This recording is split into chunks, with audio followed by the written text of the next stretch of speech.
everybody, welcome back to the Dex, where we cover trivia and strategy for a different Pokemon each week. I'm PokeKellz. And I'm Pokemon Professor Alex. And look, we're finally wearing lab coats. Isn't that sweet? Heck yeah, man! And what better way to kick off our new look than taking a look at the guy who made lab coats a huge part of Pokemon cosplay all over the world. He's kooky, he's senile, he's a genius. It's Blaine!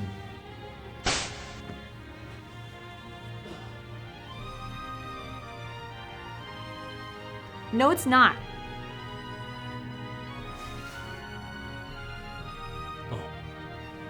Wonderful! Wonderful! Professor Samuel Oak is the foremost professor in the Pokemon world, and he's known throughout every region. He's famous for inventing the Pokedex, and because of that, he is super well respected. But did you know he was also a super strong trainer when he was younger? In fact, he and Agatha, the master ghost-type trainer from the Elite Four, are said to have had a friendship and possibly even a romance, which went sour after Oak decided he would hang up his trainer pants to be a researcher. Trainer shorts? I don't know. More recently, Professor Oak has been seen living with his grandchildren, Daisy and Blue, and he hosts a radio show in Johto called Professor Oak's Pokemon Talk with DJ Mary, and travels all over the world to mentor promising young trainers. As you probably already know, he often presents these trainers with some of his prized Pokemon to accompany him on their journeys, and in exchange, he asks they help him develop the device he's most famous for, and the whole reason this show exists, the Pokedex. What? I'm trying to come up with a name for this new and ridiculous segment, but it's tough. Just call it the Dex. But that's the name of our show. Oh yeah, for whatever reason I like to imagine it's called Alex's Pokemon Trivia Show. What? Yeah. Never mind. It's time for Dex on Dex.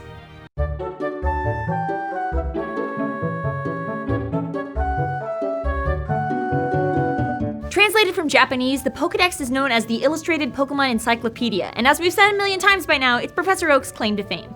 It collects and stores data on every Pokemon the player encounters, from name to habitat to footprints to a brief and oftentimes extremely unsettling description. You probably take it for granted by now if you've played any of the Pokemon games, but in the real world, a pocket-sized device that can instantly analyze and identify animals would have untold value to researchers. Maybe that's why there's only a few of them and everyone always tells you you're so lucky to get one.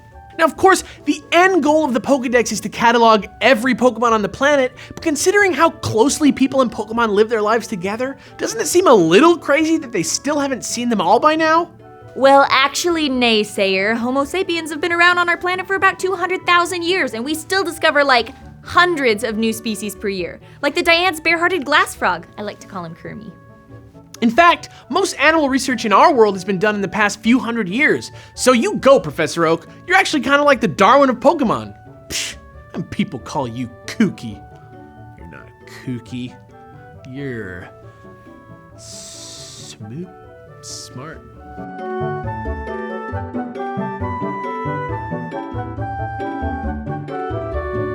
And that's it. Wasn't that cool? Heck yeah, but we're not done yet, are we? No way, bruh, not even. Obviously, there's no battle strategy for Professor Oak, but what if I told you that his battling days almost weren't over at all?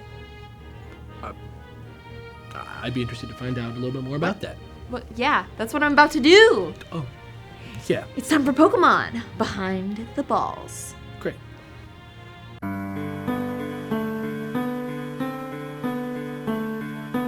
People love the original Pokemon game so much, and while most people show that love by buying old school Pokemon shirts from Hot Topic, some people do it by tearing apart the game's code, and it's lucky they did because somewhere along the way, someone found out that Professor Oak actually has some unused trainer data back in Gen 1. That's right. And if you were able to fight him, he'd have a Tauros, an Executor, an Arcanine, a Gyarados, and whatever the third Pokemon was after you and your rival chose yours. Kind of badass, right? That's not even the most badass part. Based on the levels he had his Pokemon at, which are even higher than your rivals when you face him as the champion, it's likely that he was meant to be encountered as a red from Gold and Silver style bonus after beating the game, making him the strongest trainer in the game. What? Why on earth did they take that out? How great would it be if just after you got Mewtwo and he was just like, all right, you're ready, and then just throws down? That's the coolest thing I've ever thought of. It's even cooler than the Mudkip Jedi thing. Well, maybe it was to uphold his status. If you could fight him, you could beat him, but since you can't, he's totally untouchable. Professor Oak's tight, guys. I guess you're right. And hey, at least you finally get to take on Sycamore in Gen 6, even if he is a little bit of a pushover.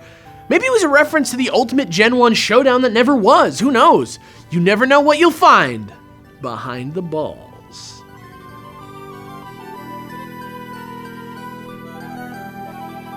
Ugh! Oh, so much awkwardness today. Is this over yet? Yep. But as weird as I am, isn't it great that Professor Oak finally got his time in the spotlight? Oh yeah, absolutely. And look, if you like what you see here, why not subscribe? We would love that. Or if you've already been subscribed for a while already, why not support us monetarily by heading over to patreon.com/thatonevideogamer. You can get your name on our credits for less than the price of a cheeseburger per week. For our other person-based episode, click here for Trainer Red, or if you want to see me hang out with Professor Oak for a whole Let's Play, click here to watch PokeKellz Snap. Gotta go back and get those challenge scores sometime. Anyway, thanks for watching. I'm Pokemon Professor Alex. And I'm PokeKellz. Tune in next week for an extremely loud episode of The Dex. But in the real world, a pocket-sized device that can instantly analyze and identify animals would have. If you've played any of the Pokemon games, but in real... You probably take it for granted by now if you've played any of the Pokemon games, but in real... it's in the real world. You probably take it... A pocket-sized device that can instantly analyze and identify animals would have untold value.